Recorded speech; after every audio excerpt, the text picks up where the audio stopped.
Not in the pattern, but foosing to the judge, foosing to your long down, foosing back to basic. There's a lot of foos for a dog. So it's foosing. But I told you guys, that's the way I keep my dogs drive up in the middle of foos. I do my barking in the middle of a foos. I do my leg weaves. I do my spin behinds. And I do my spins. So there are several things that I will do in training just to keep them interested where they don't know what's going to happen. At any moment, I might ask you to do something. So when a dog checks out, I have to think, why are you wanting to check out from me? You have to want to pay attention to me. I don't want to have to say you love me. Stop looking around. The engagement has to be there. So let's talk about tracking with the focus.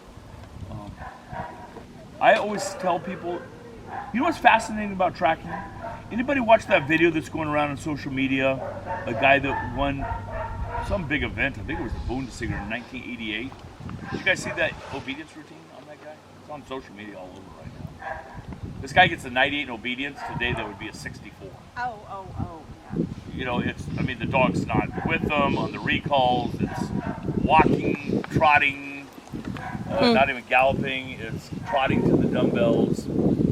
But that was the best at the time. I'm not putting that down because that would be like a Model T. It was the best car at the time. Good protection in 1988 is not good protection today. The grips, it's just not. I was in the game. Can you just keep recording what he's saying? I was in the game. I have to go with my dog. And our protection was nothing like this.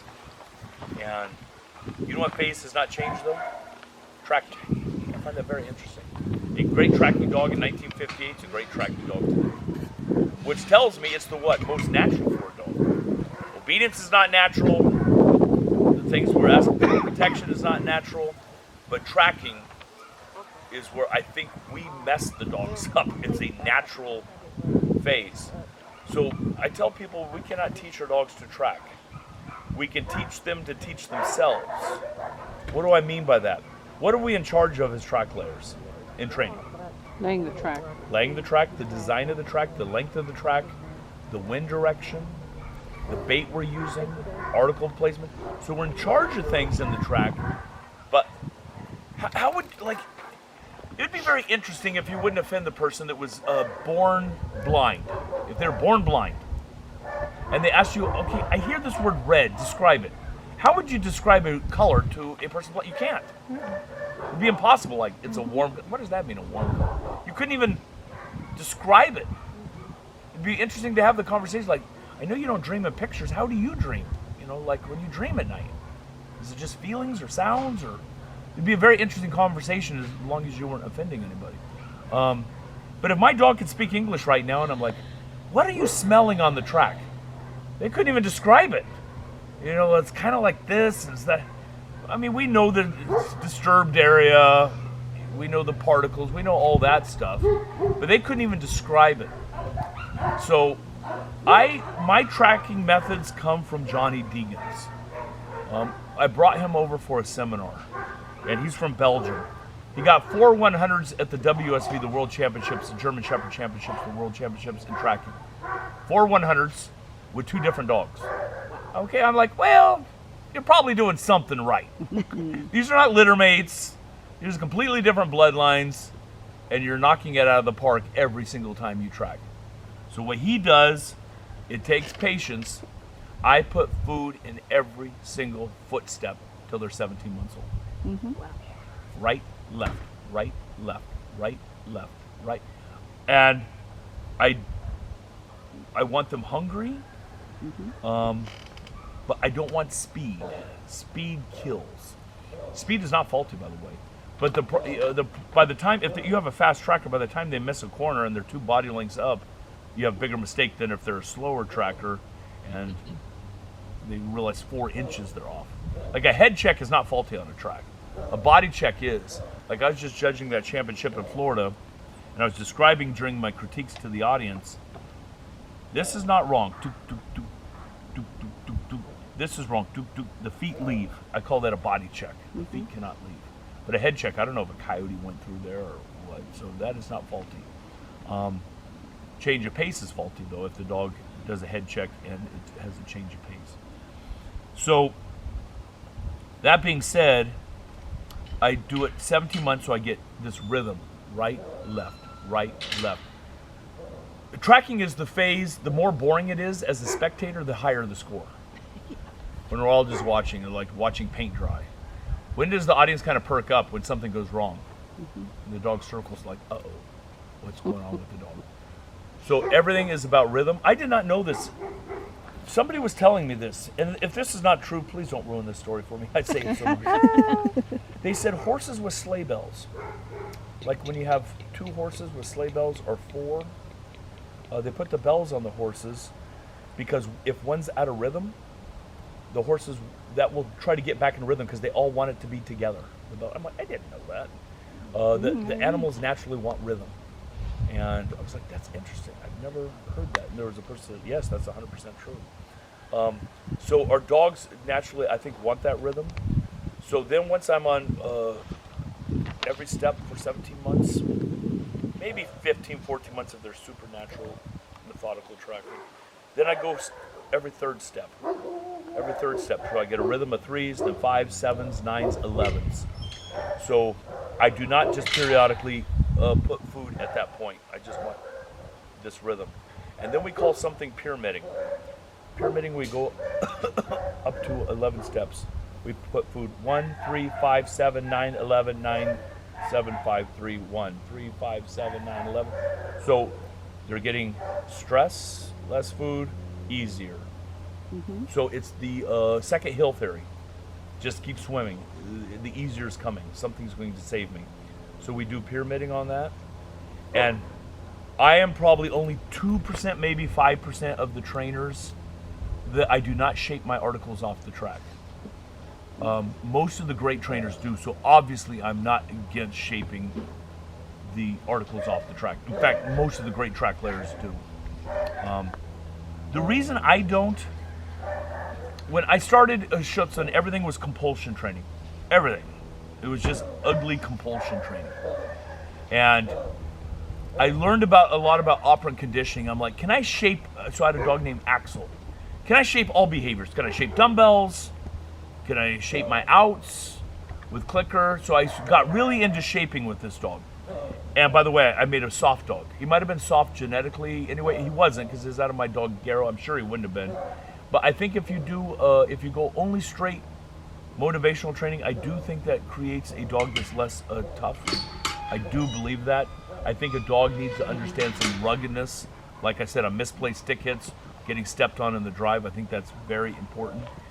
And I was looking at when the top 10 of us in nationals. Thank you. There were 10 of us, and all 10 of us were a little bit more hard-handed handlers. I'm like, that's interesting.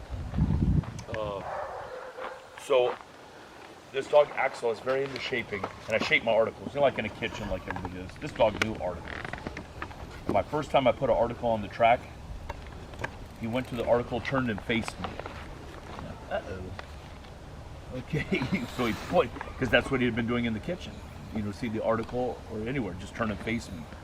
It took me forever to get straight on. Like, I will never do that again. That's why I don't. Now, other people don't have that problem. I don't know, I did. So, I put food in every step, and I call it 50-50. 50% I want my dog to want to get to the end of the track. 50% I want them to enjoy the journey. What if I have 75 wanting to get to the end of the track and 25 of the journey? I'm going to have speed. If I have 85% enjoying the track, 15 wanting to get to the end, I'm like, all right, this is a hot day. Are you going to have enough drive to get to the end of this track? So I'm just kind of making up those numbers. I want 50-50. So I put my sim pad, I put 5 pieces of food in the sim pad like a dice. So hit the corners in the middle. Then I put food in every step. Say it's a 50 pace track on a young dog. I do a sim pad at the end with 10 pieces. So it's a little higher wanting to get to the end. Maybe even if I see I have the dog too methodical, I might use Royal Canine on the track, and I might use Happy Howie's, the 10 pieces at the end, or Bill Jack or something like that. little higher value at the end, depending on the dog. But when it's time, so I'm doing all my obedience that we talked about Monday and Tuesday, so I'm doing all my obedience. I'm going to marry the two on articles when they're about maybe 20 months old. Because like I said, my own rule of thumb for my dogs is the schutzhund 3 when 3. Not by the time you turn 3, but somewhere when you're 3 years old, I need my 3. That way I have my competition years of 3, 4, 5, 6, 7, maybe an early 8 if you're super healthy. So, and it goes by quick. And so I don't really care about a B8. I do, but I'm always looking at that in picture. So I'm not in a hurry with my tracking. I don't want to be in a hurry with that. And so my dog's wanting to get to the end. They know their obedience. Now the first time they've never seen an article, I put the article like this on the track at the very end. They have never even seen one. I put 3 pieces of food right in front of the article, like 2 centimeters right before the article. They're coming, and I have to know right where my article is. Right when they come up to the article, I go, plots. They don't have no clue why they plots. They don't even know. All I know is that perfect article placement. And they're eating the food or plotzing. I don't know why. They can't get up. They know good obedience for the plots at 20 months old anyway. Then I do that for 2 weeks. Maybe 3, depending on the dog. There's only 1 article at the end. Then I do 2 pieces of food, then 1. By the time I take that 1 piece off, they're just laying down on the article. And I just come up, pay them. It gives me nice article payment. Rolf Eisenberger does that method. Knut Fuchs is probably the best trainer. He does that method. I'm not saying do that method. At a seminar, I'm just telling you how I do it. I'm not saying change how you do it. But there's a reason why I do it. How many points are your articles? 7. 7. Tracking's kind of interesting. How many points is your how many points is a leg in schutzhund 1? 26 points. How many points on is each leg on your schutzhund 3? 16 points. So your like scent pad belongs to the first leg, your first corner belongs to your second leg. So I had to explain this in Florida. It is an overall picture. When I judge, I look at 4 things. What's the overall feel of this phase? Did that feel like a V, an SG, a G? How did that phase on that dog feel? Was that a V dog in protection? I mean, is that like strong? Did it feel like a V? How was the handler? Did they handle themselves? Were they doing a lot of handler help? And what are my points? And I want to see if all 4 correspond. You know what I mean? But what's my first judgment? Before I even look at my points, how did that feel? So, in tracking, it is an overall picture, but it's a little different. So there was a dog in Florida. He was hammered. He won the thing. First leg, beautiful. Second leg, beautiful. Third leg, into the wind. A lot of problems. No, it was the 4th leg. Sorry, 3rd leg was good because that article was on the 3rd leg. Was fine. 4th leg, a lot of problems. Circling, having a hard time. I gave that leg an insufficient out of the 16 points. I mean, he got an insufficient. He didn't even get a satisfactory. And I think the dog got like 92 points or 91 points because he nailed 1, 2, 3, and 5. And people were like, whoa, you know. I said, you guys, I am not being generous. I can't borrow from leg 1.